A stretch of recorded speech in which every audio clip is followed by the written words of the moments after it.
Hey there, awesome human. Where in the world are you tuning in from? A quiet village or a bustling city? Drop your location in the comments and don't forget to spread the word by sharing this video with your crew. Let's dive in. Breaking away from the geology exam he'd been poring over, Samuel Stratton let his gaze drift toward the narrow, dust-streaked window of his cramped office. Through the pane rose the storied ivy-covered walls, an enduring emblem of American academic prestige. People would kill for this view, he thought with a wry bitterness. An assistant professorship at an Ivy League university, solid pay, gorgeous surroundings, daily exchanges with bright undergraduates, and some of the most accomplished minds in the field. On paper, what could be better?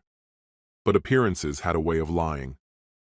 Samuel exhaled a dry, humorless sigh and turned back to the stack of papers before him. When he'd first been offered the position, even he had been seduced by the promise of it all. Nearly 2 years later, the shine had worn off completely. The opportunity that once seemed like a dream had revealed itself as far less idyllic. That impressive salary he'd once bragged about? It evaporated the moment he encountered the astronomical cost of living in this elite college town. Between the crushing rent and the endless grind of student loan repayments, even maintaining a modest lifestyle felt like a tightrope act. The only thing keeping them afloat was the arrangement he'd managed for his wife, Sabrina, who had secured a role as special assistant to the vice-chancellor. Her paycheck afforded them small luxuries, like a modest 2-bedroom apartment just a short walk from campus. Yet financial strain was far from his only frustration. At this university, professors were judged mercilessly on 3 fronts: teaching, research, and institutional service.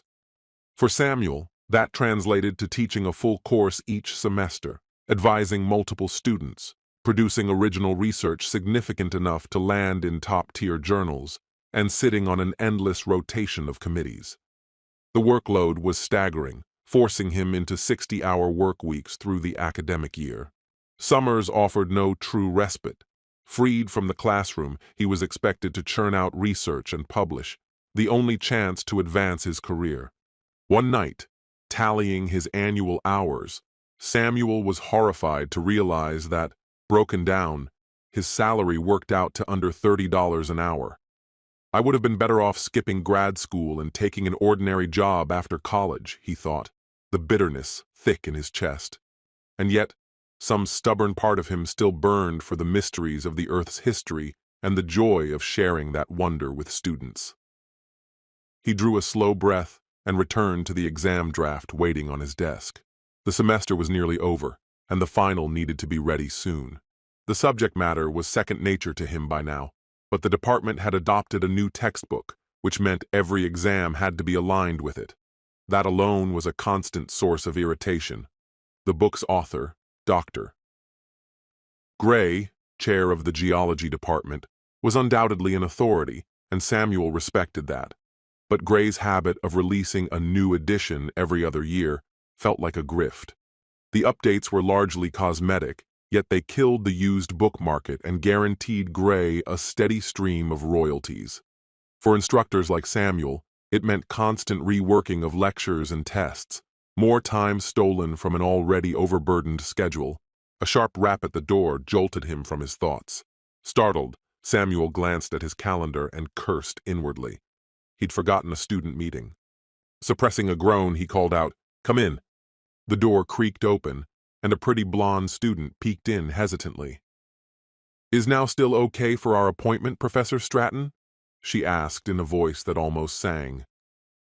It was about the worst possible time, but meeting with students was part of the job.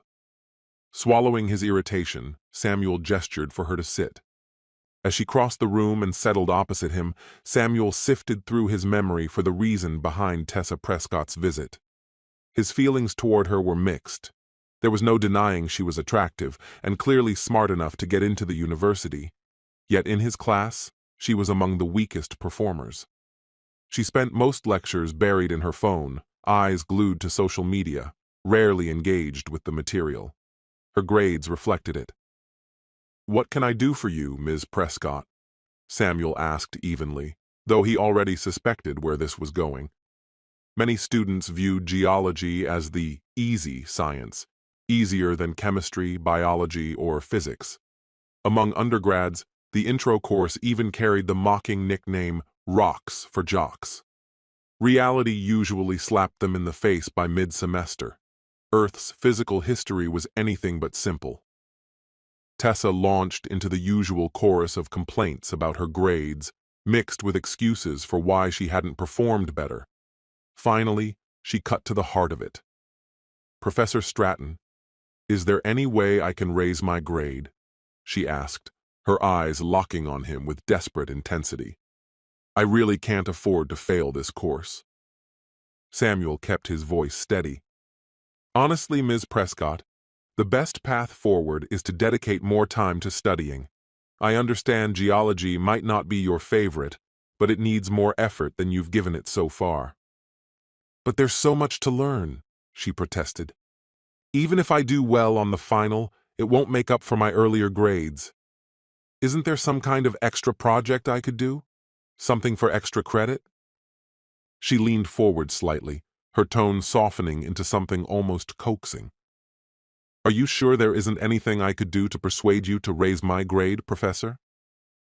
The suggestion caught Samuel off guard, leaving him shifting awkwardly in his chair. He scrambled for a response, but before he could speak, the door burst open.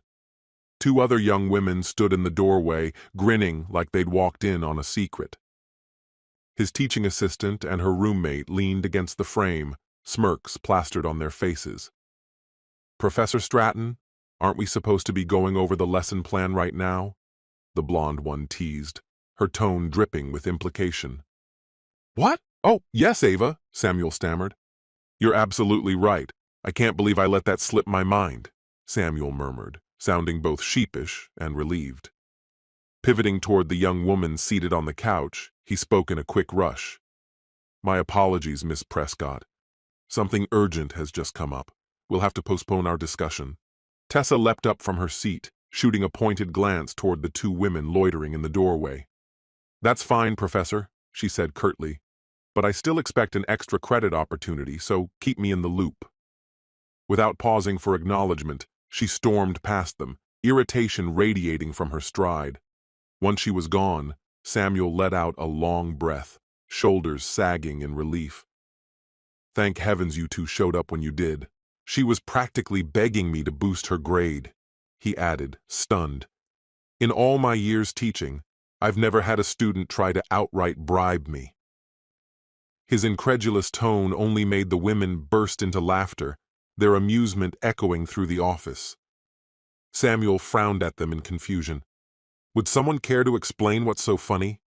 Ava Marchand, his graduate assistant with striking blonde hair and mischievous eyes, smirked. "All right, fine. You caught us.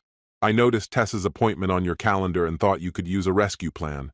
Her reputation for turning on the charm with faculty is pretty well known." Her roommate, Maya Pierce, chimed in, equally entertained. "Yeah, the rumor mill says she's managed to sweet-talk more than one professor already. We figured we'd better intervene before you ended up being her next success story." "So this was an ambush?" Samuel crossed his arms in mock offense. "You couldn't have given me a warning first?" "What? And missed the look on your face?" Maya teased. Then, grinning wickedly, she added, "Not to mention the very visible evidence in your lap." Samuel's eyes darted downward. A deep flush rose up his neck. He sank into his chair, desperately trying to salvage his dignity. "Anyway," he said briskly, forcing composure, "I appreciate the perfectly timed interruption. Facing that little temptress alone was daunting." His smirk softened their laughter, and when the giggles finally subsided, his tone turned businesslike. "Unless you've got something pressing, clear out. I need to finish this prep, head home, and get cleaned up before the faculty reception at the president's mansion. I refuse to be late tonight." The two women left still chuckling, waving as they disappeared into the hall. Samuel allowed himself a small laugh too before returning to his work. Ava, assigned to him at the start of the academic year, had exceeded every expectation, running his introductory geology labs, grading tirelessly, even advising undergraduates while pushing forward with her doctoral dissertation. She was sharp, reliable, and, though Samuel admitted this only to himself, strikingly beautiful, all long golden hair and graceful height. Her fiancé back in Minnesota, he often thought, must count himself lucky.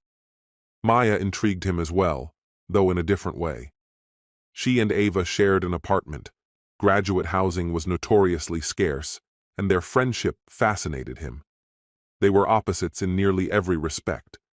Ava with her Scandinavian features and northern roots, Maya with her warm brown skin, South African heritage, and cropped ebony hair. Where Ava's presence was statuesque, Maya's elegance was subtler, but no less striking. Students, with the kind of humor only 20-year-olds possessed, had nicknamed them Salt and Pepper. Samuel shoved those musings aside and focused on the stack of exams in front of him. Stick to the schedule, he reminded himself firmly. Sabrina will kill me if we're late to the president's reception. 30 minutes later, as he closed his laptop and prepared to leave, his phone buzzed. The message was exactly what he expected. Waiting at the mansion, the provost roped me into work. Don't wait up for me. A familiar heaviness settled over him as he drove home. When Sabrina had first landed the job in the provost's office, it had felt like a blessing.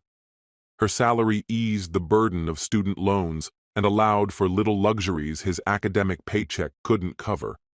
Better yet, the position promised valuable connections. Being close to the provost, second only to the university president, could only help when Samuel's tenure review came up. But the reality had soured with time. His own responsibilities ballooned, while Sabrina's role expanded far beyond the photography she'd originally been hired for. The provost leaned on her organizational skills, which meant long nights, endless events, and weekend commitments that kept her away from home. Lately, Samuel realized with a pang, most of their conversations happened over text or email, rather than face-to-face. And if he were honest, it wasn't just their mismatched schedules weighing him down. Something deeper, something he couldn't yet name, had begun to unsettle him about their marriage. In the past few months, an unmistakable coldness had settled over Sabrina's behavior, sharpening noticeably during the previous academic term. The gentle ease and warmth that had once defined their marriage seemed to have evaporated, leaving only faint shadows of what they once shared. Samuel couldn't ignore the quiet dissatisfaction radiating from her, not only toward the life they'd built, but, he feared, toward him as well. The distance between them had grown too wide to dismiss, and recently, an unwelcome suspicion had begun to take root. Perhaps someone else had a hand in this transformation. The notion gnawed at him, souring his normally steady optimism. That evening, when Samuel stepped through the door of their apartment, he found the place empty. On the bed, however, Sabrina had laid out a suit, a tie, and a freshly pressed white shirt, his attire for the night's event. Muttering under his breath, he bristled, "I don't need to be dressed like a child." Still, he donned the clothes she had chosen. Starting a fight over something so trivial would solve nothing. Without another word, he left for the reception. The event took place in the university president's mansion, an opulent estate tucked away in the city's wealthiest enclave, reserved for gatherings meant to impress donors and dignitaries. Pulling to the curb, Samuel surrendered his aging sedan to a student valet who eyed the vehicle with thinly veiled disdain. Brushing it off, Samuel entered the mansion, slipping past its glittering halls and chandeliers. He plucked a canapé and a glass of white wine from a passing tray as he made his way to the terrace, where paper lanterns swung gently in the evening breeze. He scanned the crowd, weaving among small knots of faculty and their spouses, until, across the terrace, he spotted Sabrina. She stood close to Eric Solvay, the university's vice provost, engaged in spirited conversation. Samuel's stomach twisted when he noticed Solvay's hand resting at her waist with casual familiarity. The moment Sabrina saw him, she leaned toward Solvay and murmured something. Solvay turned, all effortless charm, and extended his hand. "Glad you could make it, Samuel," Solvay said smoothly. Sabrina speaks so highly of you and your work. Samuel glanced at his wife, searching for some trace of warmth, but found only a carefully neutral expression. He forced a polite smile and muttered his thanks. Well, Solveig continued, unbothered, I hope you don't mind if I monopolize her tonight. She's been invaluable to me lately. I'd be lost without her. Without waiting for a response, he guided Sabrina back toward the crowd. She glanced back briefly, her face unreadable, before turning away again. That brief look hardened something inside Samuel, converting the dull ache in his chest into something heavier, sharper. She hadn't greeted him, hadn't even acknowledged him. All her attention belonged to Solveig, her superior, a man who might as well have been a stranger to Samuel. Frustration knotted in him as he spun on his heel, nearly colliding with the evening's hosts, Magnus Jefferson, the university president, and his wife, Margaret. Jefferson's reputation preceded him. At 43, he was already a fixture in academic circles, a tall, striking figure with thick dark hair streaked in dignified gray. If Hollywood cast a university president, Samuel thought bitterly, they'd cast him. Margaret was equally arresting, poised and graceful, the daughter of one of the school's most generous patrons. Rumors whispered that their marriage was more strategic alliance than romance. Caught off guard, Samuel stumbled for words, but Jefferson filled the silence effortlessly, extending a confident handshake. Dr. Stratton, Jefferson greeted warmly. Thrilled you could be here. The head of geology has nothing but praise for your work. Samuel nearly laughed at that. The department chair barely remembered his name, much less praised him. Still, he replied with modest thanks and turned to Margaret with a polite nod. Your home looks beautiful tonight. Thank you both for hosting. Margaret smiled graciously but remained silent, leaving Jefferson to carry the conversation. It's the least we can do, Jefferson declared with well-rehearsed sincerity. I always say, a university is only as strong as its faculty. Samuel had heard him deliver that exact line at alumni fundraisers. It rang hollow now. Yet he said nothing, offering only a courteous smile before excusing himself as Jefferson turned to greet another guest. Seizing the chance to escape, Samuel slipped through the crowd, reclaimed his car from the valet, and drove off. On the way home, he stopped at a fast food drive-thru, bought a sandwich, and carried it back to their apartment. Alone at the dining table, he stared at the untouched food and wondered quietly, when did Sabrina and I lose each other like this? His thoughts drifted to their beginning. Years ago, he had been invited to speak at a local geological society in his hometown, not so much for his speaking skills as for the vivid photographs he'd captured during a recent expedition to Iceland's volcanoes. The lecture itself was a blur in his memory, but he would never forget the young woman from the student newspaper who approached him afterward for an interview. Sabrina, dark-haired, slender, camera slung around her neck, had captivated him instantly. He never understood why she affected him so deeply, only that from that first moment she had held him completely. Samuel only discovered much later that Sabrina had been reeling from the wreckage of a long-term relationship when they first crossed paths. By the time he learned that truth, it no longer seemed to matter. His focus had narrowed entirely to one goal, ensuring her love for him was permanent. Not long after, they moved in together while he labored through the grueling final stages of his doctoral dissertation. Winning Sabrina's affection had been Samuel's first great personal victory. Completing his dissertation became the second. His study, variable rates of diastrophism in the late Archean and Proterozoic eras, sparked unexpected upheaval within the typically conservative geological community. The paper offered a groundbreaking explanation for the erratic tempo of tectonic plate movements, so startling in its conclusions that his advisor demanded co-author credit when it was published.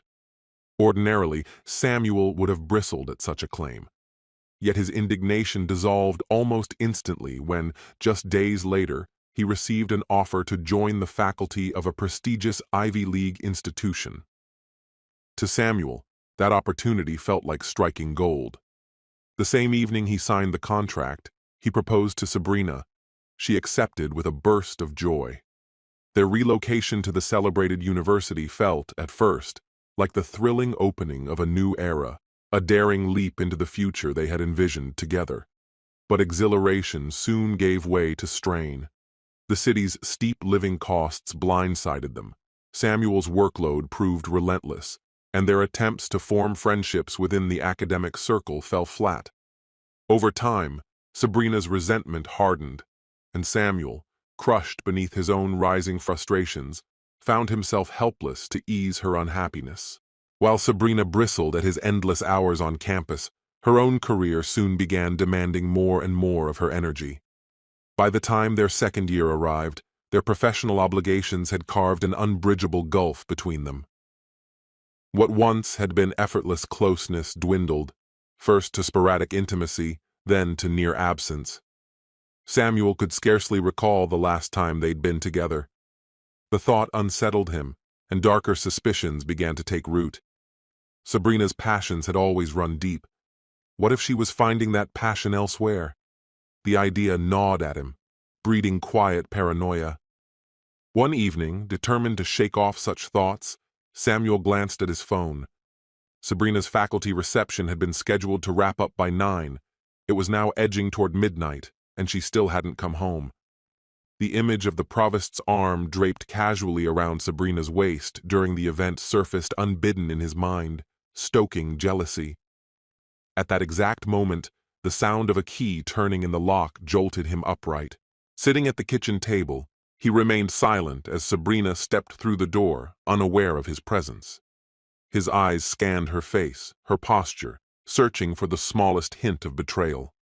She looked as striking as ever, yet nothing in her appearance confirmed his worst fears. Even so, the accusation burning in him refused to stay buried. "The reception ended hours ago," he said, voice tight. "Where have you been?" Startled, Sabrina flinched, then composed herself and turned toward him, arms folding across her chest. "I didn't expect you to still be up," she replied coolly. "You're usually asleep by now. But if you must know, I was helping Eric. He had extra work after the reception and needed an extra pair of hands." Samuel's jaw clenched. "Strange how Eric always seems to need you these days. You're barely home anymore." "Oh, that's Rich," she shot back sharply. "You're the one buried in lectures, grading, and committee meetings. You practically live at the university. And don't forget, it was you who pushed me to take the position with Eric in the first place." The argument was slipping from his control, and Samuel felt heat rising in his chest. "This isn't about me," he snapped. "It's about never knowing where you are, never knowing when you'll come home. And when you are home, all I hear is Eric this, Eric that." Before he could stop himself, the words tore free. "Are you sleeping with the provost?" For a split second, something flickered across Sabrina's face, an expression he couldn't read. Then she laughed, a brittle, incredulous sound, and began pacing the room. Abruptly, she stopped, fixing him with a penetrating stare. "Where do you see yourself in 5 years?" she asked suddenly.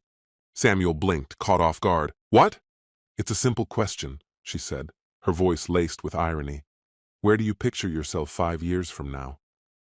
His orderly mind scrambled for an answer. "Well, in 5 years I should have tenure. That would mean real security for us. With the raise that comes with it, we could finally be comfortable, maybe even start a family." A faint, almost mocking smile touched Sabrina's lips. "Ever think about administration?" "Administration?" His brow furrowed. Why would I? I've spent my life becoming a professor. I love geology.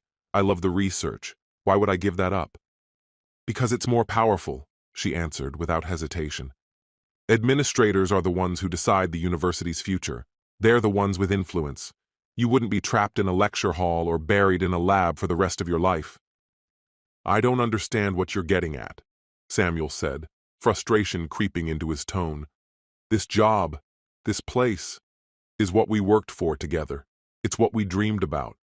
I know these last couple of years have been hard, but things will improve."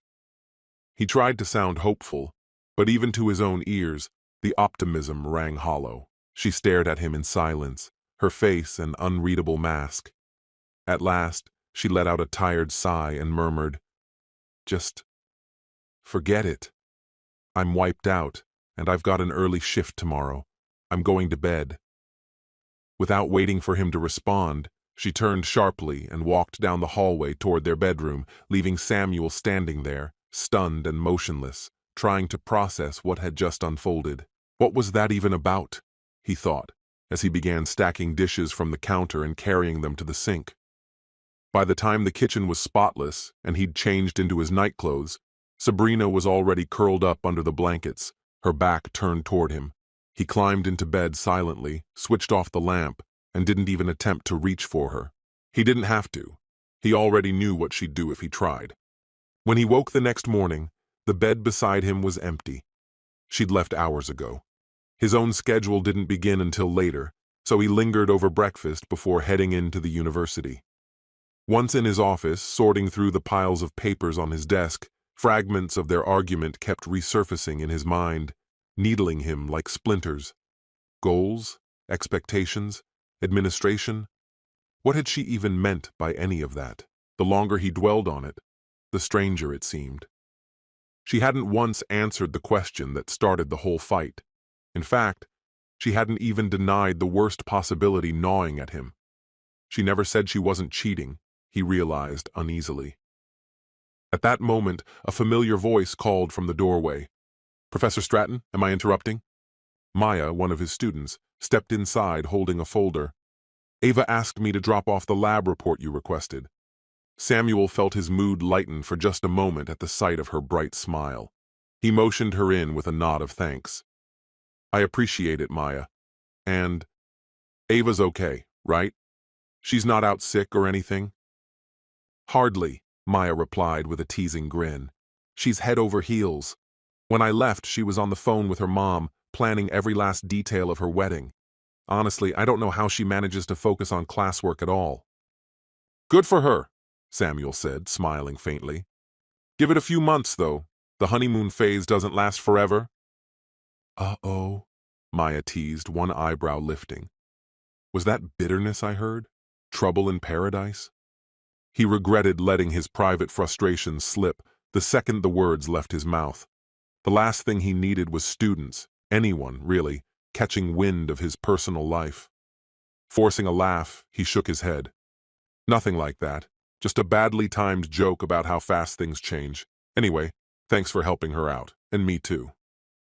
"Sure thing, Professor," Maya said with a shrug. "I'll let you get back to work." She gave him a quick wave before disappearing down the hall. The rest of the day passed uneventfully, but when Samuel returned to his office later, the heavy weight in his chest returned with him. A draft report from the Dean's Committee on Adjunct Faculty lay on his desk, but he couldn't bring himself to focus on it.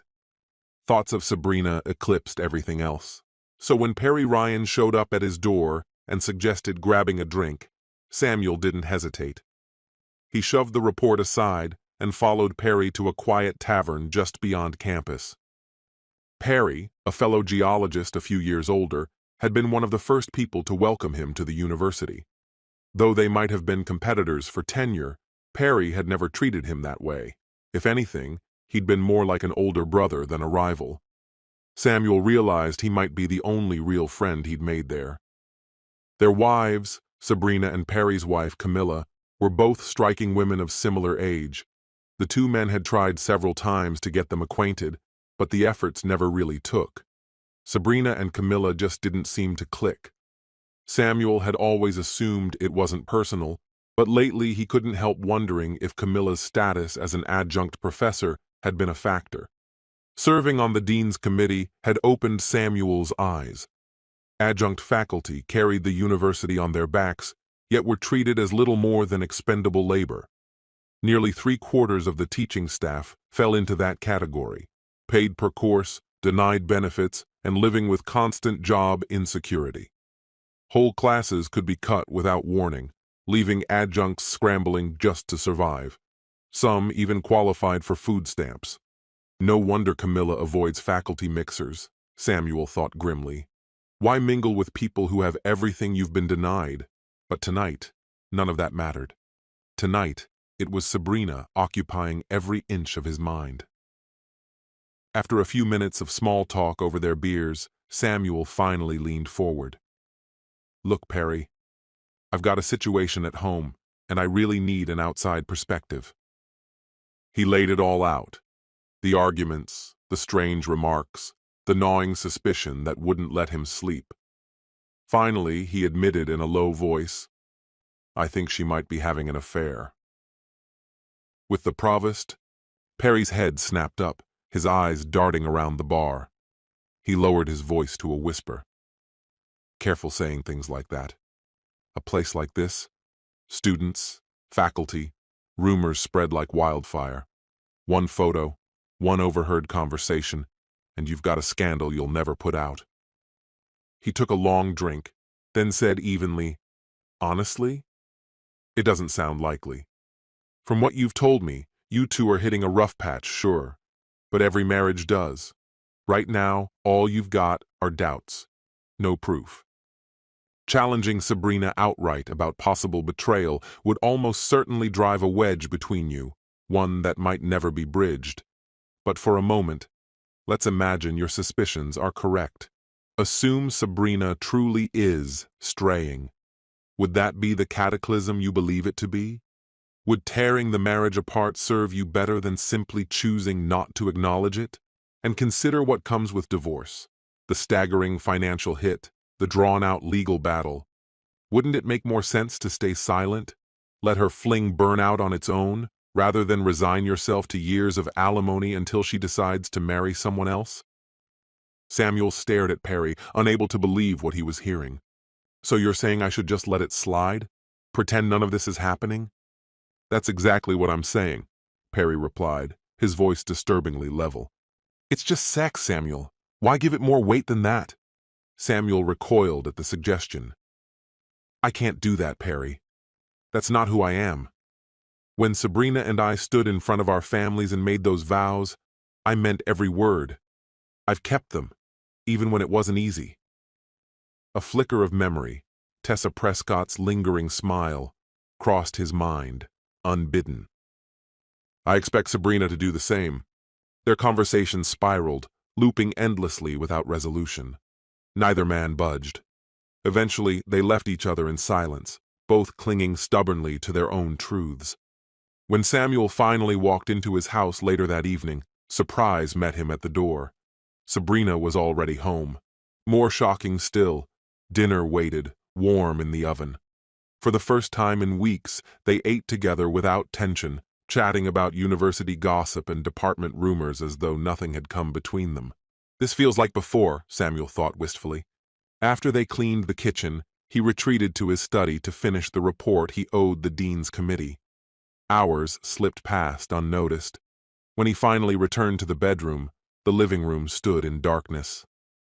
Sabrina was awake, sitting up. She rose as he entered. Before he could ask anything, she touched his lips with a finger. No questions. She drew him gently to the bed, guiding him down. They made love in silence, no words passing between them. Later, when Samuel came back from the bathroom, she was asleep. He curled up beside her, warmth flooding him, an echo of their earliest days together. Sleep claimed him quickly. The next morning, Samuel woke lighter than he had in weeks. Maybe Perry's right, he thought as he drove to campus. Maybe I've been imagining all of this. The good mood carried him through the senior geology final and even dulled the dread of grading the mountain of exams waiting on his desk. He was still humming under his breath when Ava walked into his office. She paused at the doorway, eyes bright with mischief. "Well, someone's cheerful today." Caught off guard, Samuel flushed. Ava laughed. "Relax, it's a compliment. Maya said you were sulking yesterday, but I guess last night fixed that. No pun intended." Samuel crossed his arms, pretending sternness. "So the two of you make a habit of gossiping about me?" Color rose to Ava's cheeks. He let her stew for a beat before rescuing her with a change of subject. "What did you need, Ava?" Relieved, she set a draft of her lab exam on his desk for review. They went through the questions together, quick and professional, before she left for her next class. Watching her leave, Samuel couldn't help feeling grateful for her presence. Both Ava and her roommate had become more than just colleagues to him. They were friends. That afternoon brought another grueling meeting of the Adjunct Review Committee. To Samuel's frustration, most of his colleagues treated deliberation as a sport. Every suggestion was dissected, every conclusion endlessly postponed. But one offhand remark cut deeper than any policy debate. When someone proposed a slight pay raise for adjuncts, another professor scoffed, "That's like tossing scraps to a starving dog so it won't bark." The words hit Samuel like a blow to the gut. Is that what Sabrina did last night? He wondered bitterly. Did she give me just enough to keep me quiet? Was it just performance? Something to keep me from asking questions? His phone buzzed. A message from Sabrina. "Working late tonight, don't wait up." The casual tone gnawed at him, feeding every fear. Through the rest of the meeting, he barely registered a word being said. His mind swung wildly between fury, sorrow, and disbelief, none staying long enough for him to find clarity. When the session finally ended, Samuel retreated to the solitude of his office. Lights off, door closed.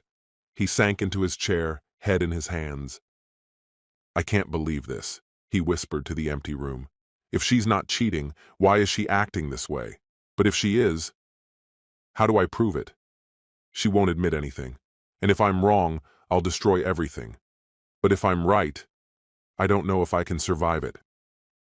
He exhaled a long, weary sigh, shaking his head in silent frustration. What am I supposed to do now? The question looped endlessly in his thoughts, chasing itself in circles without answer. Only the sudden, sharp pang of hunger in his gut finally broke the cycle. He hadn't eaten since midday. When he checked his phone, the late hour startled him. Too late to fix anything tonight. There was no point rushing home to wrestle with problems he couldn't solve. Instead, he decided to do something simple. Find food. Maybe I'll feel better with people around me instead of my own silence, he thought. The warm glow of a student-filled pub caught his eye, and he wandered inside. Claiming an empty table, he ordered a burger and fries, an indulgence he usually avoided in favor of healthier meals.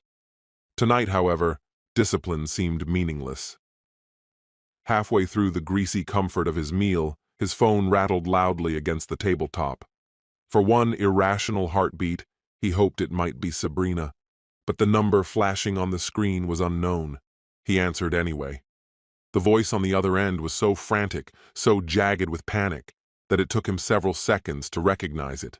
Maya. "Maya, slow down. I can't make sense of what you're saying. What happened?"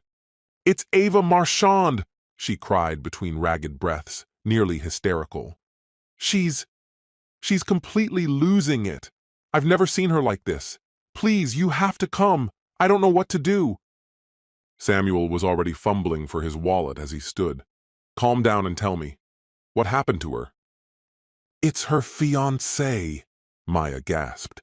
"He broke off the engagement, called the whole thing off. The wedding's canceled. She's not okay. Please, Professor, hurry." "Damn it," he muttered. "I'm near campus at a pub. I'll head there right now. Stay with her until I get there." He threw cash on the table and bolted for the door, sprinting toward his car. Minutes later, he was at the student dorms. He hadn't even knocked when the door swung open. Maya had clearly been waiting, eyes wide with terror. Samuel froze for an instant at the sight of her. Her usually lively face was drawn and pale, her eyes red and swollen from crying. Her hands trembled visibly. He gripped her shoulders, steadying her. "Where is she?" "Down the hall," Maya stammered, pointing to a closed bedroom door. "She locked herself in. She won't answer me." "Tell me what happened. All of it," Samuel said, forcing calm into his tone. Maya sucked in a shaky breath. "Half an hour ago she got a call. It was him, her fiancé. He told her he'd met someone else and that the wedding was off. She started screaming. I ran over and she was sobbing, saying her life was over, that she wanted to die." Samuel's jaw tightened. "Okay, I'll talk to her. I'll try to get through." He released Maya and moved toward the hallway. only for her to clutch his arm, panic blazing in her eyes. "She has a gun, Professor. I think she's going to shoot herself." He froze. "A gun? How?" "Her dad gave it to her years ago, for protection." Maya's voice cracked. "Should I call 911? Samuel's stomach knotted, adrenaline surging hard and fast. "No," he said sharply. "If the police get involved, there'll be a record. A suicide attempt could ruin her future. We avoid that unless there's no other choice." He motioned her toward the living room. "Stay here. Keep your phone ready. Let me handle this." Maya nodded weakly and backed away. Samuel stepped up to the bedroom door. Through the wood came muffled sobs, fractured wails that cut through the silence. He knocked softly. No response. He knocked harder. "Go away!" A voice, hoarse and broken, shrieked from inside. "Leave me alone!"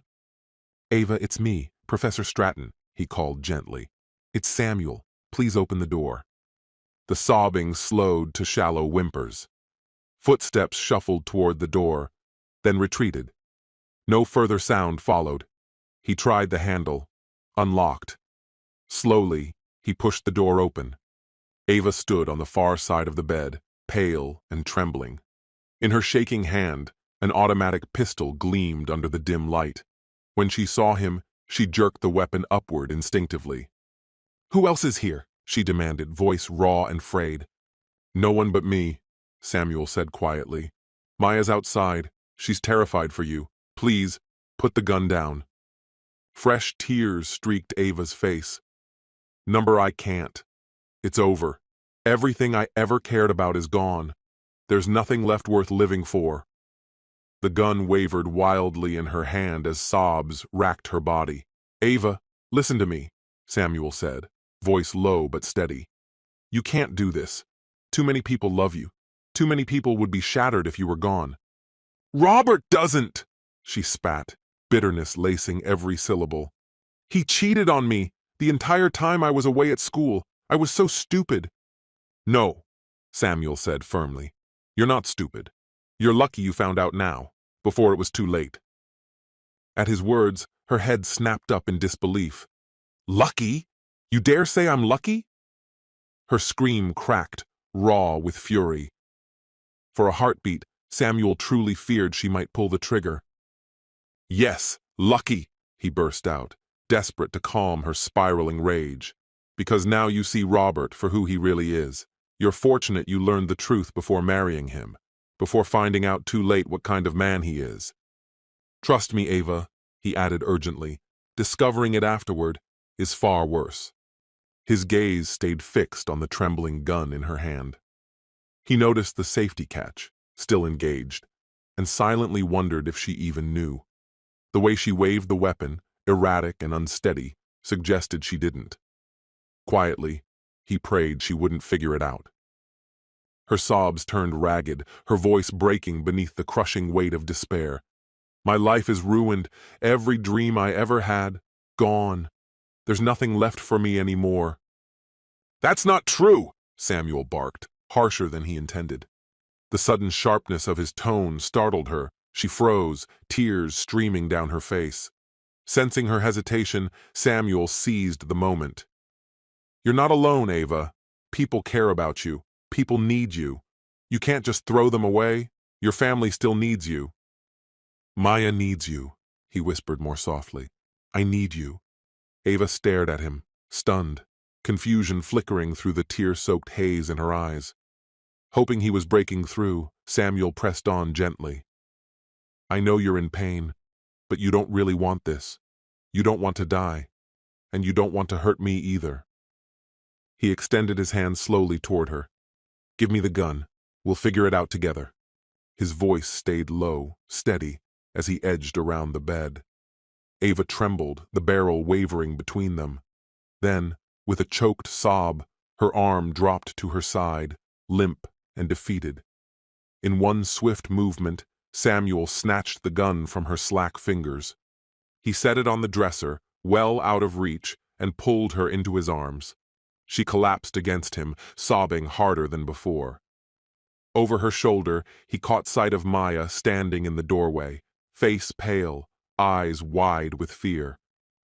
"She's going to be okay," Samuel said softly, reassuring her. The South African woman rushed forward, clinging to them both. After a long moment, Samuel gently rubbed Maya's arm and asked quietly, "You mentioned trouble sleeping sometimes, right?" Maya nodded, still shaken. "Do you have anything for it? Medication?" "There's Ambien in the cabinet," she whispered. "Get it for me, with some water." When Maya returned, Samuel accepted the pill and glass, then offered them to Ava. She resisted at first, but his calm persistence finally broke through. Once she swallowed it, he led her to the bed and tucked the blanket around her shoulders. "Rest now," he murmured. "Tomorrow will feel different. I promise." He kissed her forehead gently before stepping back. Exhaustion soon claimed her, and Samuel quietly retrieved the gun, turned off the light, and closed the door behind him. Only then did he glance at the weapon and curse under his breath. "Damn," he muttered, heart hammering. The safety wasn't even on. Back in the living room, Maya still trembled, streaks of tears drying on her cheeks. "Will she be okay?" she asked softly. "I think so," Samuel replied, sinking into the couch. "What she needs most right now is sleep. She's spent, physically and emotionally." As the tension bled away, fatigue settled over him. He leaned into the couch corner, eyelids heavy. Moments later, Maya curled beside him, resting her head on his chest like a frightened child. "I was terrified," she whispered, tears soaking into his shirt. "So was I," Samuel admitted quietly, wrapping his arms around her. He closed his eyes. When they opened again, sunlight streamed through the window. Startled, he checked his phone. Morning already.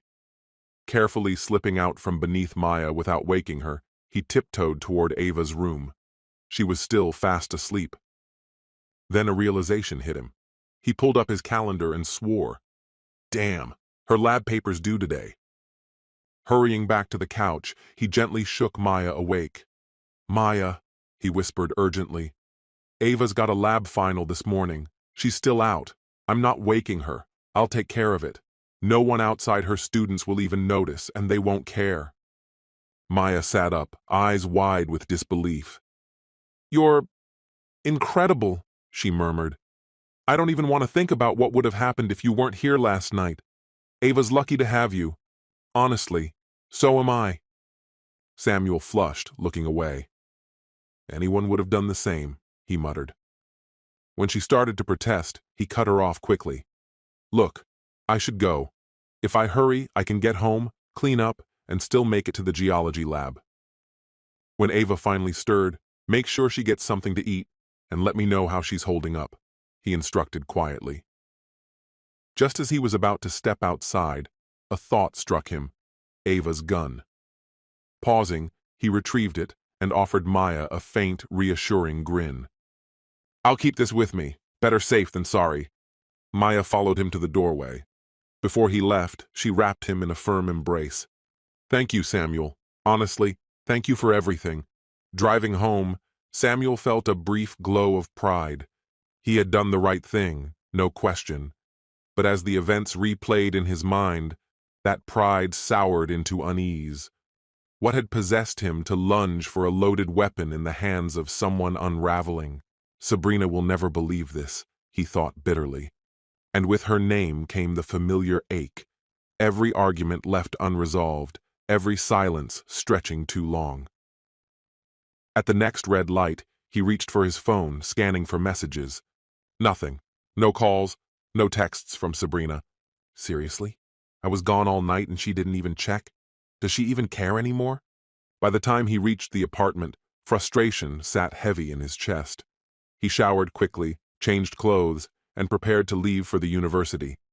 But before heading out, he scanned the rooms with a sinking feeling. The bed was still perfectly made, the kitchen untouched, no trace of Sabrina anywhere. Where the hell was she, and what had she been doing all night? Later, as he monitored Ava's class finishing their final lab exam, the questions refused to leave his head, circling relentlessly. Maybe there was an innocent reason. Maybe. but nothing convincing came to mind. The doubt festered. When the exam ended, Samuel collected the papers and retreated to his office. He decided to grade them immediately. Thankfully, most were straightforward: multiple choice and short answer. Quick work. Halfway through the stack, his phone buzzed. A message from Maya. She's awake, still miserable, but calmer. I think she'll be okay. Relief washed over him. He fired back a brief reply and returned to grading, lighter now that Ava wasn't in immediate danger. Not long after finishing the last exam, a soft knock broke his concentration. Looking up, he saw Maya peering through the doorway. "Is something wrong?" he asked, alert. "No," she replied, stepping inside. "Ava's better. I just wanted to give you this." Before he could protest, she held out a paper bag. "You probably skipped breakfast and lunch. I couldn't let you starve." Grateful, Samuel accepted the food and unwrapped the sandwich. As he ate, Maya filled him in on Ava's condition. "She'll need time," she concluded softly, "but she'll get there. You know what's really eating at her, though?" Samuel frowned. "What?" "She's embarrassed," Maya said with a light laugh. "She keeps replaying how you saw her at her absolute worst. She admires you, and now she feels ashamed you witnessed it." "That's nonsense," Samuel said firmly. "Everyone needs help sometimes. I'm just glad we were there. Tell her she has nothing to be ashamed of." Maya smiled warmly. "You're more of a hero than you realize. Taking that gun, most people wouldn't have dared. That was brave, Samuel." Before he could answer, she flashed another smile and slipped out. Exhaling, Samuel leaned back in his chair. He didn't feel like a hero, but her words left a faint warmth in his chest, a warmth that quickly faded as work loomed ahead. The next batch of exams, for his own classes, were far more demanding, all essays, long and detailed. Hours of grading awaited him. With a weary sigh, he opened the first blue book. By the time he finished, daylight had begun to fade, sunlight slanting faintly across his office window. His stomach growled. Might as well take the rest home, he thought. Maybe there's food, maybe Sabrina's back. But when he returned, the apartment was still empty. Evidence suggested she had been there. The closet door left ajar, a damp towel tossed on the bathroom floor, a load of laundry running in the washer. Proof of nothing, yet everything felt suspicious. With a quiet sigh, Samuel made another sandwich and returned to his grading. Time blurred. Then came the sound of a key in the lock. He looked up just in time to see Sabrina slip silently down the hallway toward the bedroom. Moments later, the shower came on. Another shower? Samuel thought grimly. A tightness gripped his chest, the thudding of blood in his ears growing louder as his stare fixed on the bathroom door, still shut, still silent. Irritation clawed at him like nails under the skin. After several long minutes of waiting in that suffocating quiet, he gave up, forcing himself to retreat to the desk. He threw himself into his work, trying to lose focus in the familiar rhythm of study, but the fragile calm shattered when he caught sight of movement at the doorway. Sabrina stood there, robe draped carelessly over her pajamas, face carved into a mask of dry contempt. "Well, look who finally decided to show up," she said, sarcasm dripping from every syllable. "Tell me, whose bed kept you warm last night?" The accusation struck like a slap. "It's not what you think," Samuel stammered, struggling to form the words. "One of my students had a crisis. She needed help." "Oh, that's rich." Sabrina's brow arched in mock disbelief. "And what kind of help was that supposed to be? Armed robbery?" She lifted Ava's pistol, holding it up as if presenting evidence. "Of course not," he snapped. "She was dumped by her fiancé. She was about to end her life. It's not that simple." "Right," Sabrina muttered, each word soaked in derision as she placed the gun lightly on the table. Something in her tone ignited him. Weeks of unspoken resentment erupted in a single surge of rage. He shot up, grabbed the weapon, and leveled it at her. "Don't turn this on me," he growled. "Where the hell were you last night?" "Oh," she replied airily, almost bored. "I stayed late at work. Fell asleep at my desk." He stared at her, incredulous. Do you seriously expect me to buy that? Believe whatever suits you, she said with a careless shrug. That's what happened. I think you were with Eric Solvay, Samuel barked. That's exactly where I think you were. Sabrina exhaled dramatically, shaking her head as if the argument were beneath her. We've been over this, Samuel, again and again. Aren't you tired of it yet? I'm tired of pretending nothing's wrong. His voice cracked with frustration. We barely see each other anymore. You disappear at night without explanation. God knows where you go. We don't even sleep together anymore. Excuse me? She cut in sharply. We were together just a few days ago. Did that somehow slip your memory? Yeah, maybe, he shot back, bitter. But it didn't feel like love. It felt like you were just throwing me a bone to shut me up. Sabrina folded her arms, eyes hardening into steel. Do you even hear yourself? You complain I don't spend time with you, but you're always buried in your academic bubble. You accuse me of ignoring you. Did you even try calling me last night? Number. You've decided I'm the villain here, when the truth is, you're too consumed by your precious lectures to notice I'm even in the room. And now you accuse me of cheating? Without proof? Pathetic. Her words left the air heavy, electric. She let out a sharp breath and turned away. I'm done with this. I'm going to bed. With a quick pivot, she stormed down the hall and slammed the bedroom door. A second later, the click of the lock echoed like a gunshot. Samuel's hands trembled. For one wild moment, he imagined breaking the door down.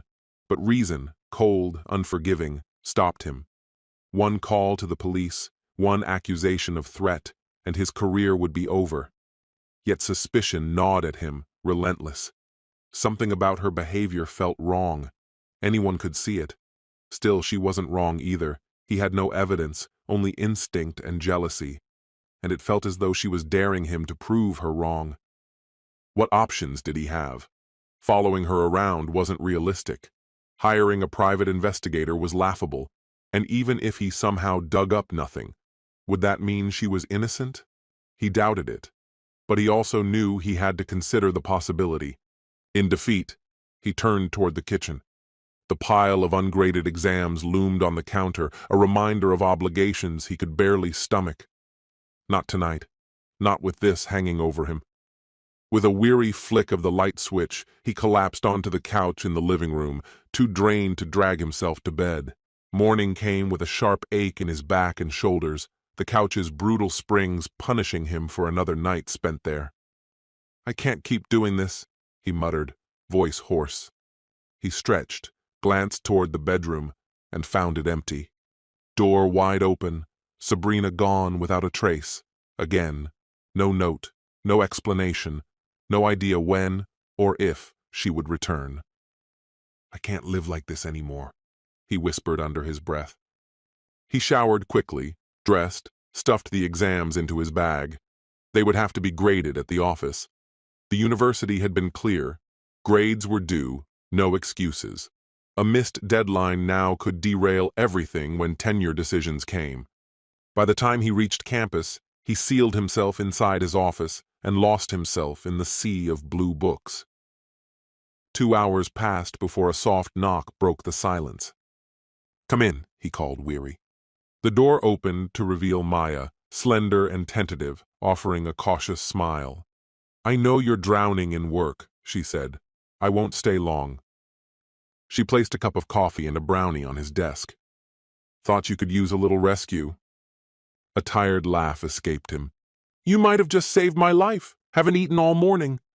Her smile brightened. I also brought someone with me. She leaned into the hallway, whispered something softly, then stepped aside to usher Ava in. The girl hesitated in the doorway, reluctant, but followed Maya's gentle nudge until she stood awkwardly in the cramped office space. The instant Ava walked into the office, Samuel rose from his chair so quickly it nearly toppled backward. His arms lifted instinctively toward her in welcome. Thank God you're here, he said with unguarded warmth. I've been worried sick. How are you holding up? Ava, her blonde hair carelessly pinned behind one ear, kept her eyes fixed on the floor. The silence thickened, threatening to choke the moment until Maya stepped in. I practically had to drag her out of her apartment, Maya confessed. She kept saying she was too humiliated to face you. Understanding flashed across Samuel's face. He gently lifted Ava's chin so their eyes met. The wild panic she'd carried in her apartment was gone, though exhaustion still lingered like a shadow. Ava, he murmured, voice low and steady. There's nothing for you to feel ashamed about. What you endured was brutal. Anyone would have felt like they were losing control. Her lips trembled. I'm so sorry, Doctor. Stratton, she whispered, barely audible. I can't believe I threatened you. You were only trying to help. You were overwhelmed, he reassured softly, pulling her into a brief embrace when she faltered. It's all right. Robert was a fool to let you go.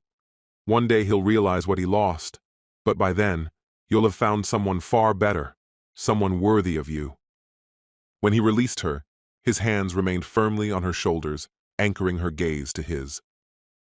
Don't punish yourself for hurting. How could you not? I know all too well what it's like to love someone, only to realize they've stopped loving you back. Ava glanced toward Maya, who responded with a knowing nod. I told you something was off, Maya said plainly, then turned her focus on Samuel. And you, Dr. Stratton? What about you? You've been different lately. Quiet, distracted. You've hinted things aren't okay at home. Is something going on with your wife? Can we help? Samuel hesitated, instinct urging him to deny everything. But fatigue and frustration cracked his composure, and before he could stop himself, he spilled it all. The sleepless nights, the suspicions gnawing at him, the uncertainty eating away at his sanity.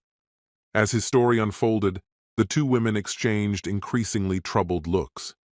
When he finally fell silent, Ava seized the moment. But what about that morning you came in smiling? She asked. I thought things between you two had gotten better. The question caught him off guard. But after admitting so much already, holding back now felt pointless. That morning, he said quietly, I honestly believed we'd fixed things. The night before was the first time we'd been intimate in months. It felt strange, but for a moment I thought maybe it meant something. Maya let out a sharp laugh, startling him. What's funny? Samuel asked, brow furrowed. Ava chuckled too. Oh, it's just classic, she said cryptically. Classic? He echoed. The two women exchanged a glance before Maya elaborated. It's something we joke about in the dorms. When a girl wants to smooth things over, or just get a guy to stop asking questions, she'll, give him what he wants. It shuts him up for a while. Exactly, Ava added with a wry laugh. Works almost every time. Samuel's face hardened as realization hit. A bitter wave of anger rose in him, not just at his wife, but at himself for being fooled. He rubbed at his temples, voice taut with frustration. What's driving me crazy is that I can't prove anything.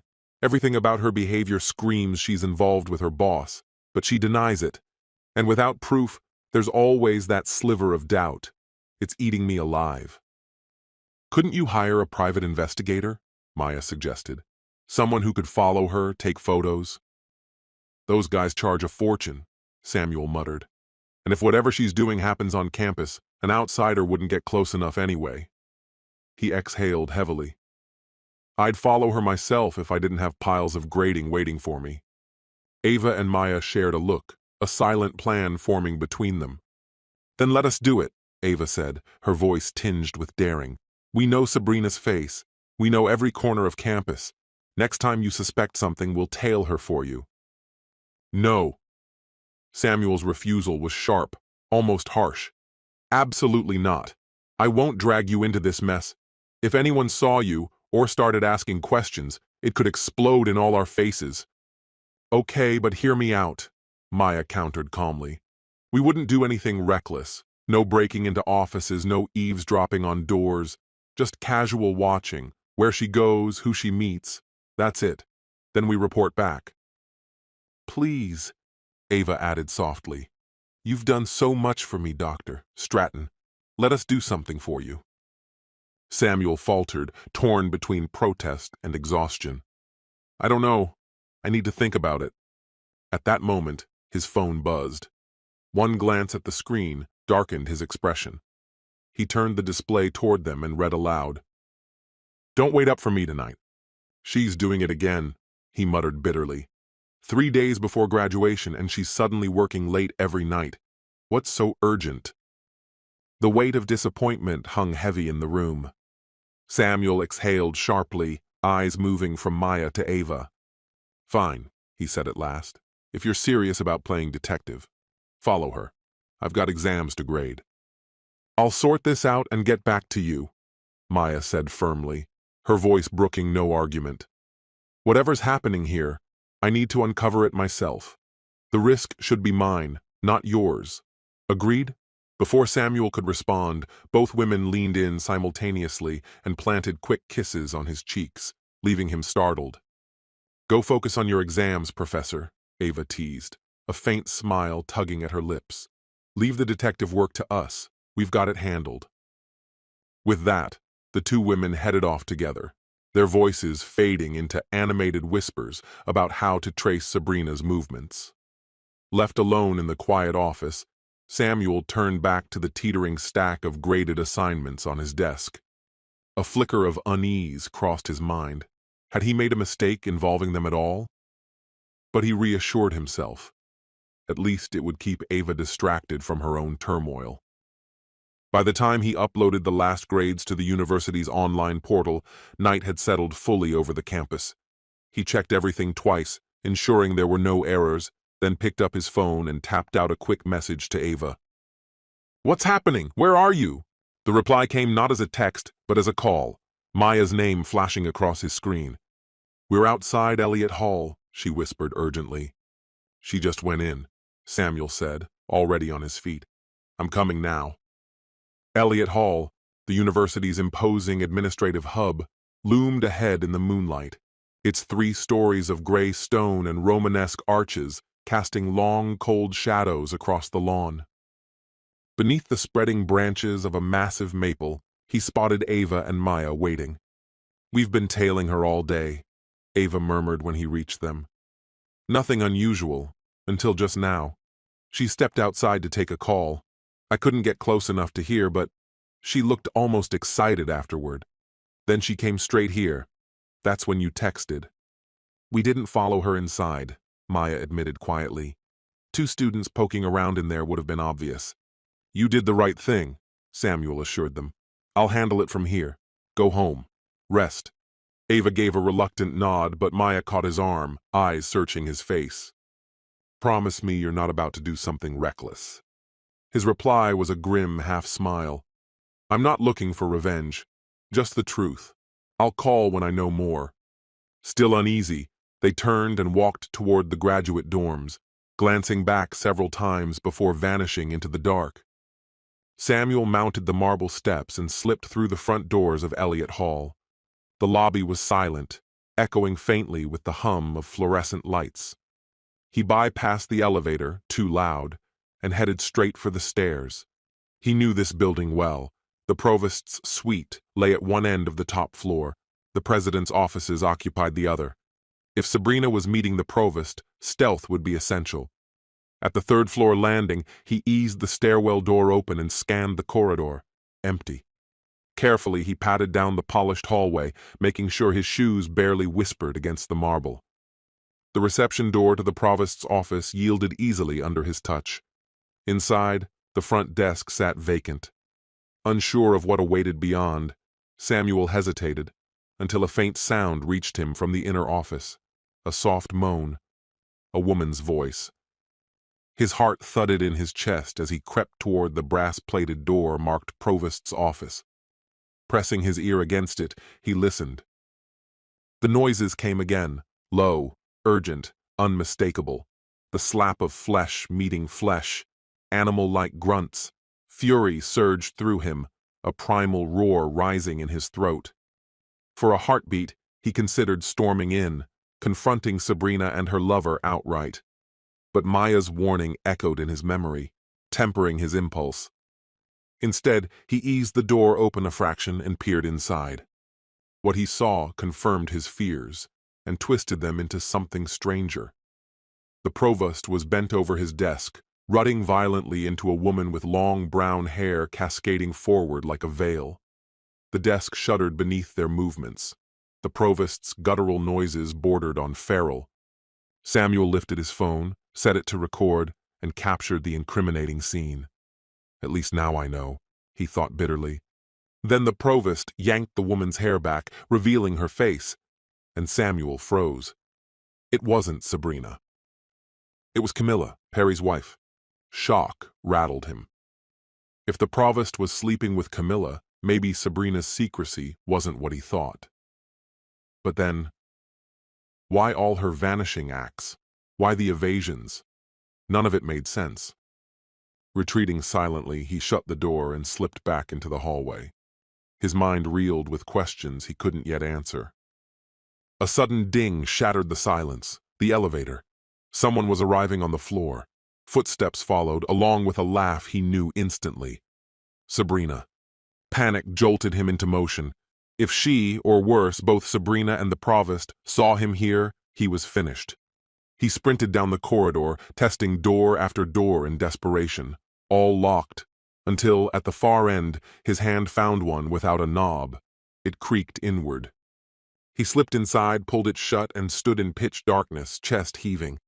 Holding his breath, Samuel strained to hear Sabrina's voice outside. Slowly, his eyes began to adjust to the shadows, and only then did he realize. He had no idea where he was hiding, or what waited in the darkness with him. From the opposite end of the chamber, a muted light seeped through the narrow gap beneath an adjoining door. As Samuel's eyes adjusted to the dimness, the details of his hiding place finally came into focus. A lavish bathroom, far too elegant for ordinary use. It had to be the president's private quarters, he thought bitterly, almost laughing at the irony. Then Sabrina's voice drifted toward him once more, mingled this time with the deep, unmistakable timbre of Magnus Jefferson. The sound carried faintly from the study just beyond the wall. Moving with deliberate care, Samuel crept toward the source and crouched low, pressing his eye to the narrow slits in the vent. The sight that met him nearly knocked the breath from his chest. Sabrina stood there in plain view. "I can't believe this," she murmured, her tone heavy with restrained anguish. "I thought tonight was supposed to be ours." "I wish it could be," Magnus replied, his baritone even and resolute. "But I've got a meeting I can't afford to miss." "Then let me make it fast," she whispered, urgency lacing her words. "Fine," Magnus conceded at last. "But you'll have to leave in 10 minutes. I need time to prepare." 10 minutes is more than enough," she rasped. And without hesitation, she began to pleasure him. Any flicker of hope Samuel had been clinging to about Sabrina's loyalty shattered in that instant. Deep down, he had feared this truth for weeks, but the confirmation still struck like a blade to the heart. How much longer am I going to keep making excuses for her? He thought bitterly. Pulling out the phone he had brought for precisely this reason, he aimed it through the vent and began recording. There would be no way for Sabrina to deny this betrayal now. When she finally slipped out, Samuel debated fleeing as well. But instinct urged caution. Better to wait until Jefferson left for his meeting too. "Just don't open this door," he prayed silently. As he rose to stretch his aching knees, however, another voice, feminine, sharp, amused, cut through the quiet. "Well, Magnus," she drawled, "I hope that was worth your time." Startled, Samuel leaned forward to peer through the vent again. Margaret Jefferson had entered through another door, her presence radiating cold control. "Certainly was, my dear," Magnus replied smoothly. Margaret settled into a chair beside his desk, eyes glinting with sardonic humor. "She's quite the charming little thing," she remarked, her tone sharpening. "You realize she's in love with you, don't you?" "Of course I do," Magnus said with a careless laugh. Her gaze hardened. "Just make sure you don't start falling for her yourself." Magnus chuckled dismissively. "My love, you worry too much. You know I'd never leave you. Margaret's expression remained icy. See that you don't? Not if you still want my father's support and his money. Don't be tedious, Margaret, Magnus muttered with exaggerated exasperation. I know exactly what I'm doing. Truth be told, I'm almost done with Sabrina anyway, planning to end it after she graduates. He glanced at the ornate Chippendale clock on his desk and cursed softly at the time. We're going to be late. Without another word, the pair exited the study. Samuel slowly rose, groaning as pins and needles surged through his cramped legs, but the dull ache in his knees was nothing compared to the hollow, twisting pain in his chest. The life he thought he knew was crumbling to pieces. Once outside, he pulled out his phone and called Ava. What happened, Samuel? What did you find out? She asked, worry threading her voice. Can I stay at your place tonight? His voice cracked, raw and hoarse. I can't go home. Oh, Samuel, she whispered softly. I'm so sorry. The next morning, after a sleepless night on Ava's couch, Samuel headed straight to his office. He wasted no time finding a skilled attorney who could navigate the impending divorce.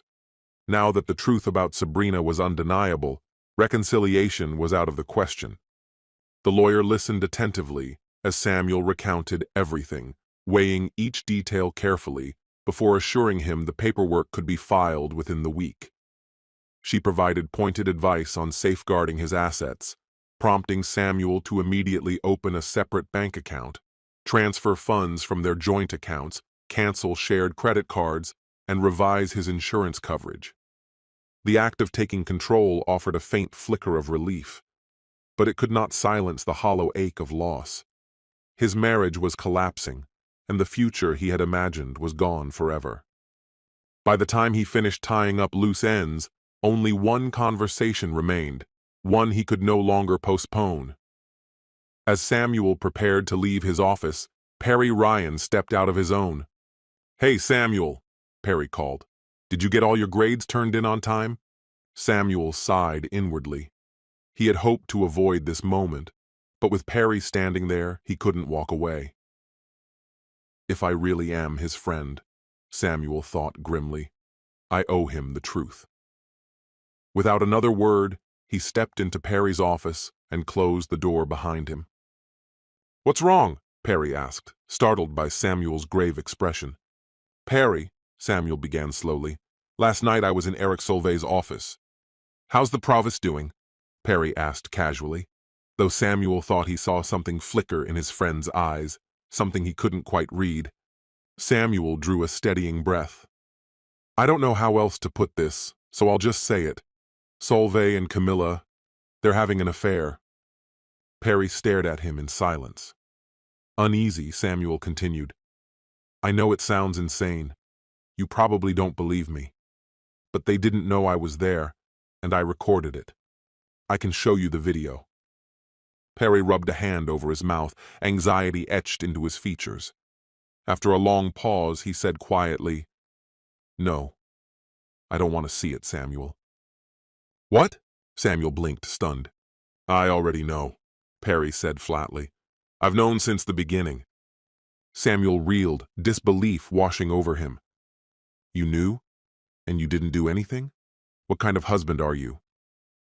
A wild flash burned in Perry's eyes, so intense that Samuel braced himself, half expecting the man to lunge across the desk.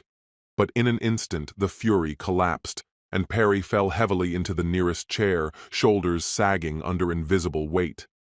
We've got $723 between the three of us. Me, Camilla, and you, Perry said dully, voice like scraped metal. Meanwhile, we're buried under almost $150,000 in student loans. After I scrape together rent, the car payment, and whatever the loan sharks demand each month, there's nothing left of my paycheck. He dragged his hands over his face, let out a humorless laugh. Camilla's got a doctorate. You'd think that would count for something. But as an adjunct, they throw her a couple thousand for each class. This term, she only got one. So when Eric Solvay dangled a full-time position, in exchange for, let's call it personal services, what do you think we did? I hated myself for it, but I said yes. What other choice was there? His stare dropped to the wood grain of the desk, unwilling to meet Samuel's gaze. She despises it too, says Solvay's pathetic in bed. She's only doing this for us. Samuel's mind flickered back to what he'd witnessed through that cracked office door. The sounds, the movements, the unmistakable heat. It hadn't seemed fake at all, though he swallowed that thought and kept it buried. "I can only imagine what you think of me," Perry whispered, voice splintering. "Of her." "I've seen what desperation does to people," Samuel murmured. "Sometimes every choice is the wrong one. I just hope you both find a way out." He started toward the door, hesitated with his hand on the knob. "Don't worry, I won't tell anyone." Crossing the campus toward the lot, Samuel's stomach churned with sickness. My own choices aren't much better, he thought bitterly. But no matter how low I've sunk, I could never sell out my wife. A humorless smirk tugged at his mouth. Not that she'll be my wife much longer. By the time he pulled into the driveway, the sun was already fading. Climbing the front steps, it hit him. Soon he'd have to leave. The house was too big, too costly for one person alone. Inside, the silence was telling. Sabrina, as usual, wasn't there. The fridge offered almost nothing. 2 eggs, a heel of stale bread, half a bottle of old wine. He scrambled what he had, ate without tasting, drained the last of the bottle, and sank onto the couch to wait. She was almost certainly at that fundraiser tonight, the one hosting President Jefferson, which meant she'd be standing at his side, not here. That's why the sound of a key in the lock startled him. Sabrina stepped through the door, her surprise flickering for only a heartbeat before it hardened into cold disdain. "Well, look who decided to crawl back," she said, voice dripping venom. "The prodigal husband." "I'm not here to fight, Sabrina," Samuel said evenly. "Not tonight. I just wanted to tell you face to face. I'm filing for divorce. You'll probably get the paperwork next week." She crossed the room with deliberate calm and dropped into a chair, eyes like polished stone. And what inspired this little announcement? "No more lies," he said, steady as a drawn blade. "I know about you and Magnus Jefferson. That's why." Her laughter cracked the air, sharp, mocking. "You're unbelievable. First you accuse me of sleeping with the provost. Now it's the president? Do you even hear how paranoid you sound?" "I was in Jefferson's office last night," Samuel said flatly. "I saw you, both of you." "That's impossible," she snapped, eyes flashing with anger. "You're inventing things now." Without a word, Samuel walked to the television, turned it on, and pressed play on the DVD player. The screen came alive, Sabrina and Magnus, naked truth in motion. For several seconds, she simply stared, her mind refusing to register what her eyes were seeing. Then the color bled from her face. When the footage stopped, defiance had already replaced shock. "Well, congratulations, detective," she spat. "Do you feel heroic?" "No," Samuel murmured, voice low. "Just wondering." He gestured toward the frozen image on the screen. "When did we lose this, Sabrina? I thought we had something real. I thought we wanted the same life." "You want to know the truth?" she said, words slicing like glass. "Yes," he answered quietly, her expression twisted with fury. "It all changed when I started working for Eric. Didn't take long to see what the administration really thinks of faculty. Overeducated children whining about meaningless trivia. Eric and his friends laughed at their petty squabbles, their tiny ambitions. And then I saw the real game.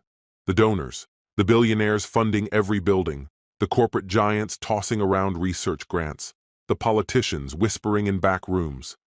That is the world Magnus lives in, while you rot in your dusty lab, droning on about sedimentary rocks to kids who couldn't care less. And worst of all, you're happy there, content in your tiny, pathetic life." Her voice climbed, sharp and venomous. "Magnus showed me what real ambition looks like. Power, influence. When I became his lover, I finally saw my way out of your small, dead-end world into something bigger, something better." Samuel studied her as though she were some rare insect pinned beneath glass. something both familiar and utterly alien. Was this really the woman he had once promised to spend his life with? Had this corrosive envy and desperate insecurity been buried in her all along, waiting for the right pressure to erupt?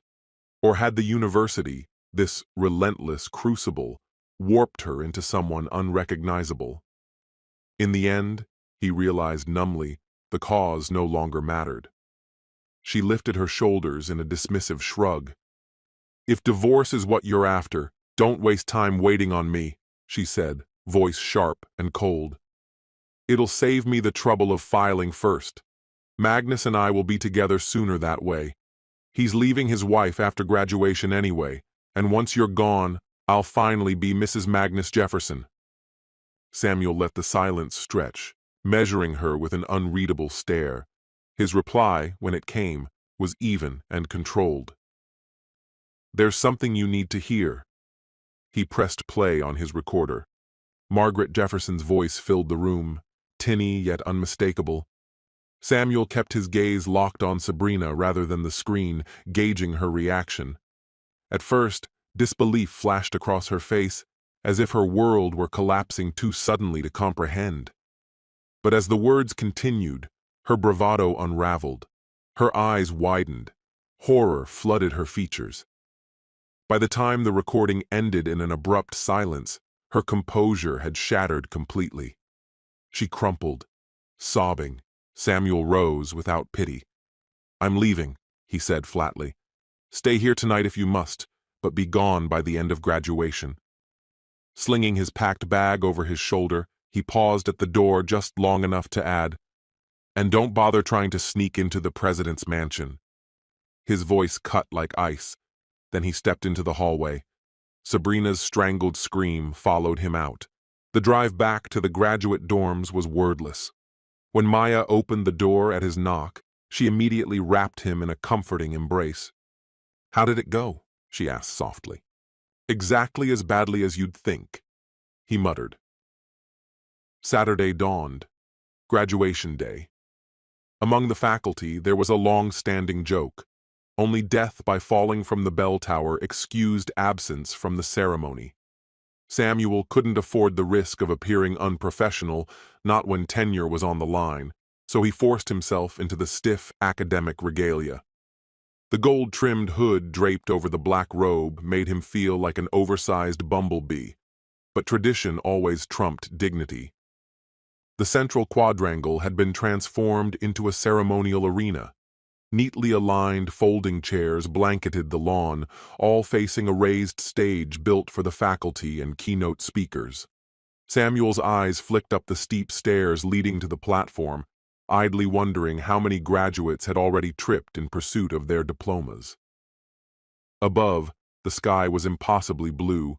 The air buzzed with chatter from families and friends filling every corner of the lawn. At the center, a videographer stood atop a small platform, recording the event, while a lone photographer prowled for candid shots to feed the university's publicity machine. Even weighed down by the chaos of the previous night, Samuel couldn't help but feel a momentary awe at the spectacle. As the first strains of pomp and circumstance rose from the band, the faculty processed across the stage and settled into their seats. He spotted Perry a few chairs down and deliberately looked away. Graduates filed in after them, orderly and solemn, until the entire lawn was a sea of caps and gowns. President Jefferson strode forward to speak. Samuel hated the man, yet couldn't deny his magnetism. Jefferson blended humor with ceremony effortlessly, holding the audience like a practiced politician, and Samuel suspected he already had political ambitions mapped out. The speech turned grandiose, Jefferson invoking the sacred contract between student and university. His voice rang out, "These graduates have honored their part of the bargain by completing their studies, and we, in turn, have delivered them a world-class education." A voice cut through the air, "That's a lie!" Uneasy laughter rippled through the crowd. Jefferson faltered, scanning for the heckler. He cleared his throat and tried to continue, only to be interrupted again. "You're lying!" the same voice shouted, louder now. "You didn't keep the promise you made to me." Gasps and murmurs spread as heads turned toward the source. Faculty and families alike stood, craning their necks. Jefferson's gaze landed on the photographer stationed near the front. Samuel leaned forward, peering past colleagues, and recognition slammed into him. Sabrina. She wore jeans and a hoodie, hair hidden under the hood, the camera half shielding her face. Neither Magnus nor Jefferson seemed to realize who she was until she ripped the hood back, revealing herself. Gasps echoed through the quadrangle. "Sabrina, what are you doing?" Jefferson hissed, lowering his voice, though the microphone broadcast every word. "This isn't the time or the place." Sabrina screamed and hurled the camera. It smashed against the wooden stage with a thunderous crack, the sound system amplifying the crash of shattering glass. "I will not be thrown away like some broken toy," she roared. Campus police, who had loitered on the edges of the ceremony, began forcing their way toward the stage. The crowd surged and buckled around them, slowing their advance. One officer broke through and closed in, but Sabrina saw him. She reached into her camera bag and drew a gun. Samuel's stomach turned to ice. Ava's gun. He had forgotten all about it. "Stay back!" Sabrina screamed, swinging the weapon toward the officer as the ceremony descended into chaos. "Don't try to quiet me, I have to say this."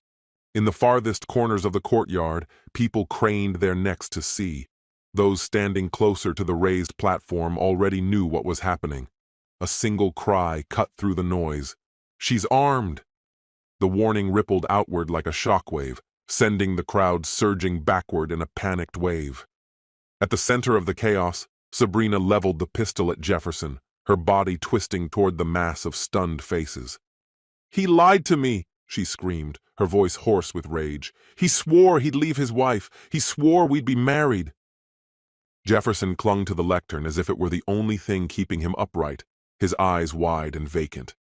The frantic clamor of the crowd collapsed into a brittle silence, everyone straining to catch her every word. Hundreds of phones shot skyward, recording, streaming, preserving every second of the unfolding disaster. And then, another voice, sharp and ragged, split the air. A female professor surged to her feet, tears streaking down her cheeks, and shouted, "He said the same thing to me." Gasps rippled through the spectators. Sabrina froze, stunned, searching the crowd until her gaze locked on the woman. Before the shock could settle, another faculty member rose to her feet, her hand trembling as she pointed at Jefferson. "He promised me tenure if I slept with him," she cried, her words shaking with fury. Murmurs tore through the graduates.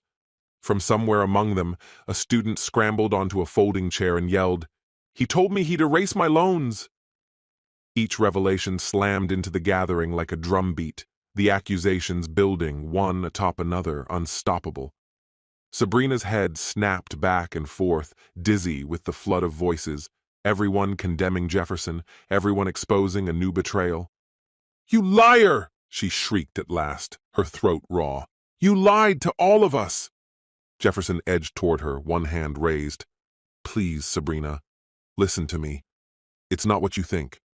"Don't come any closer!" she screamed, jerking the gun upward. The shot cracked like thunder. The speakers mounted around the stage magnified the blast, and the world erupted into chaos.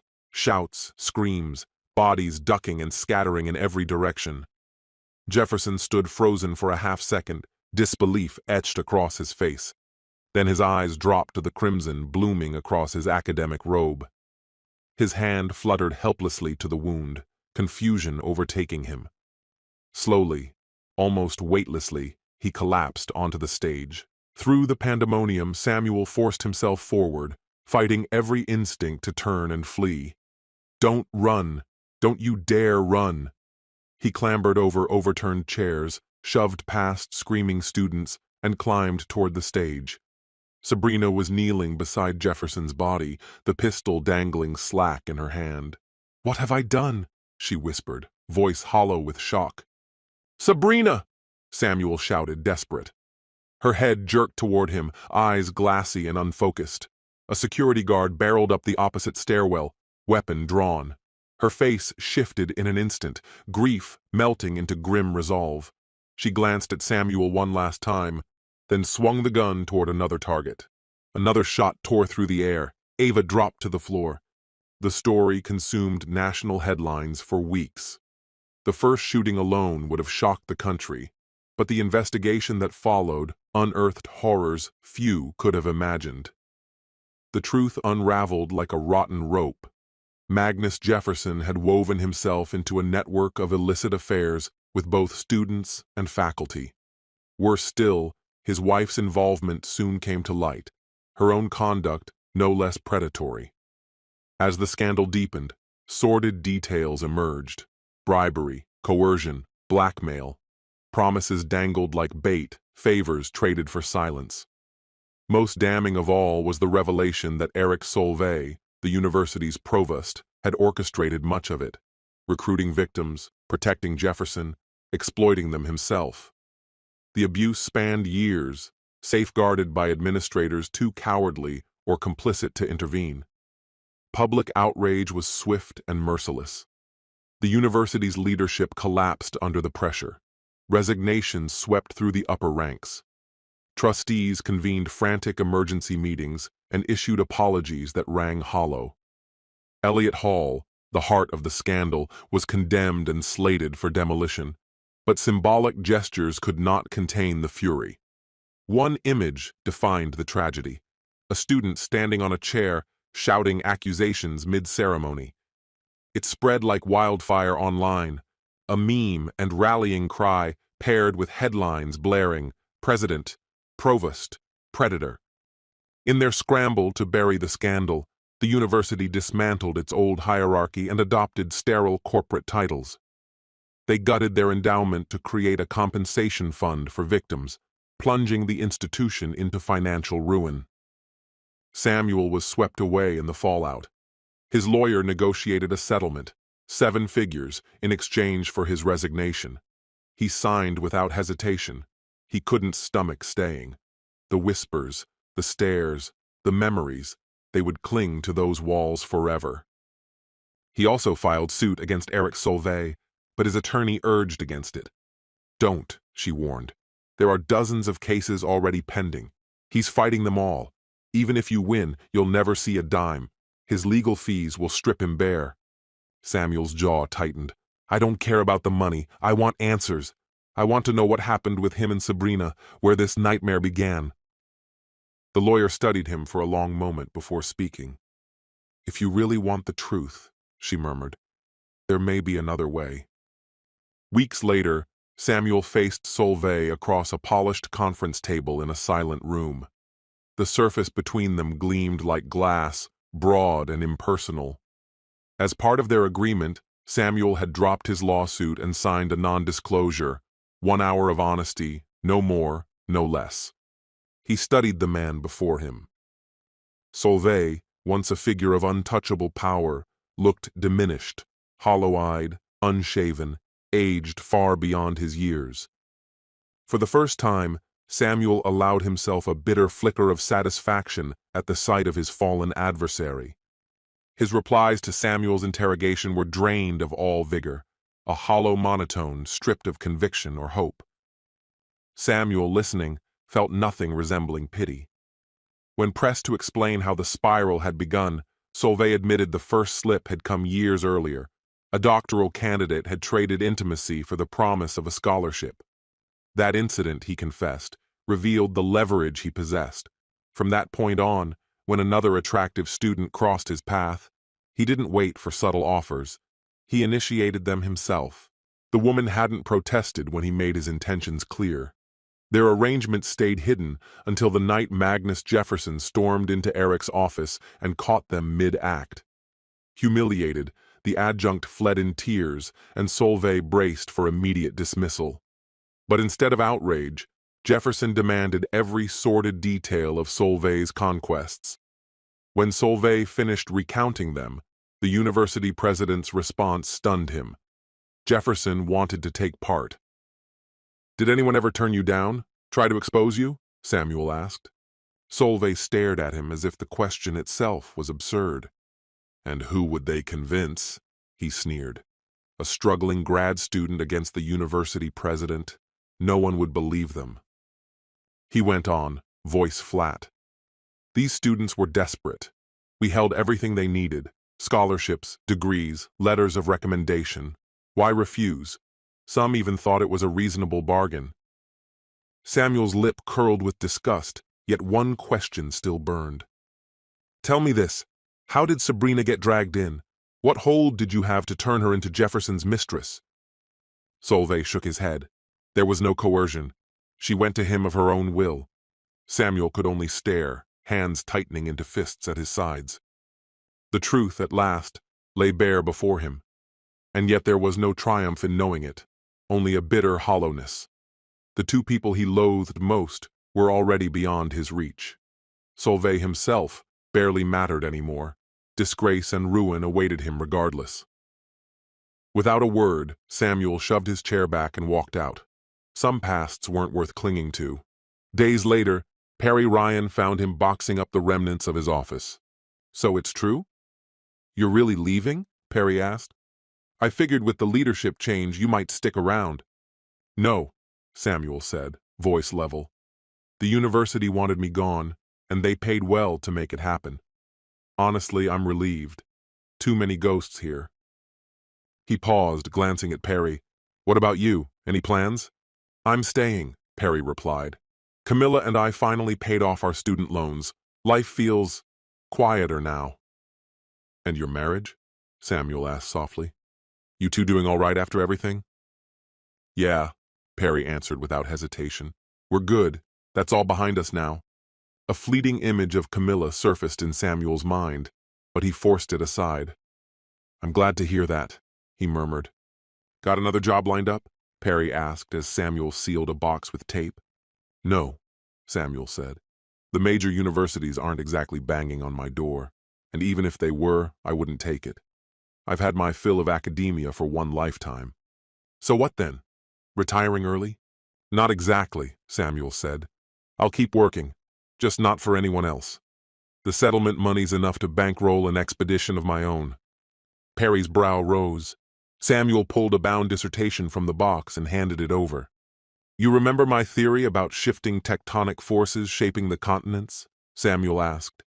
It explains why mineral and rock deposits aren't evenly scattered worldwide. Sure, I remember, Perry said. So? In the past, prospectors found resources by sheer luck, Samuel explained, a faint smile playing at his lips. But I think I can predict where untapped deposits might lie, places no one's even considered yet. Gold hunting? Perry teased. Not gold, Samuel replied. Something rarer, europium. It's what gives screens their red hue. It's a rare earth element, incredibly scarce and expensive to extract. Right now, most of it comes out of China. But if my theory is right, I can pinpoint higher concentrations elsewhere. Still sounds like prospecting to me, Perry chuckled.